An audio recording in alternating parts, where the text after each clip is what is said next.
Audio equipment is expensive, but that doesn't mean that there isn't good and affordable options available if you want good, crisp audio at a budget. Say hello to the Tonor TD510, a mic which can be all yours for just $60. But what exactly do you get when you go for a microphone in this price point? Well, quite a bit actually. When you free it from its beautiful little box, which sports a brave color theme of brown on brown, you get, well, the mic itself on top of both an XLR cable and a USB cable as well. But why exactly would you need both of them for a microphone? Here's the thing.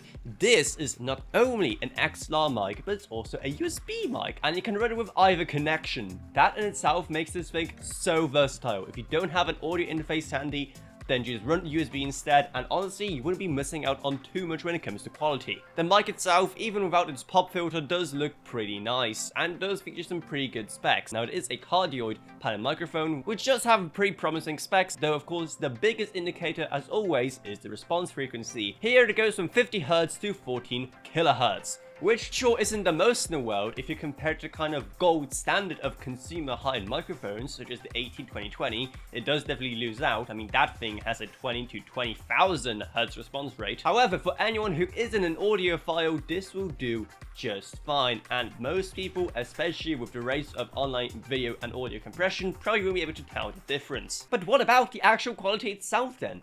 This is where my second act twist comes in, because this entire video so far was actually being recorded on this very Tonor microphone, and not my standard AT2020. Surprised you there, didn't I? Though of course this isn't the most soundproof room in the world, so judge for yourself, see how it performs in a slightly better environment. And if you're even remotely more professional than me and you have some kind of soundproof room such as this one, well, this is what it's going to sound like. I'm going to turn it around so you get a good idea of what it sounds like from every single angle.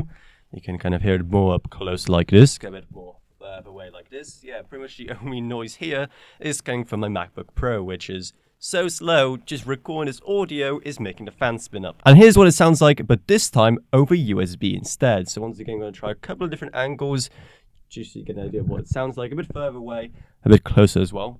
And with my lovely deep voice over here as well. And just for context, here's what an Audio-Technica AT2020 sound like, which is the mic that I and most other people use for videos such as this one. Now, beyond just the quality, there's definitely quite a few additional features that we should probably discuss about this microphone. Starting off, something that you probably did notice at the very beginning of the video, the fact that it also comes with a headphone jack at the bottom for instant monitoring, which is pretty cool. And if you do plug it in via USB, with the use of the button right here, you get access to some additional pretty cool features, including being able to just mute the microphone outright and also increase and decrease gain on the go. Plus, the little arm it comes with is also extremely flexible and a great addition to something like the RGB boom arm which I covered previously, but it can also be taken off and replaced with a third-party one as well if that's your jam. But now, of course, for the main question. Are you going to be dumb if you buy this microphone? Now again, it does have a pretty good price tag for what it offers, and its versatility is pretty amazing.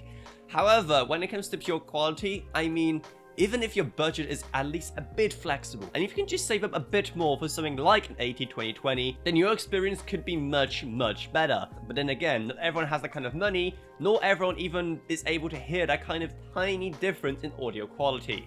So, for all intents and purposes, if you just need something really good that has both XLR and USB, then just go with this thing. It is still very good for the price. However, there's simply so many other great options that aren't much more expensive. So if you want to get this model, then the Amazon links to it are going to be down in the video description below. But you know what's always a great deal? Yep, that's right, our Patreon. Because even a single $1 a month truly goes a long way, well, you get awesome perks as well. I'd also thank my existing patrons, Kevin Burns, LKB, Justin Rage, Eleroniak, Bullish Roker, Max Sumner, Shane Orcroft, Lansby, and Level Up. Down in the video description below, you're also going to find our merch store, our Discord server, and our social links as well. But anyway, that's about it, so I hope you enjoyed this video. If you did, then remember to subscribe, like, whatever, and I'll see you all in whatever I make next. Goodbye, everyone. Good. Bye.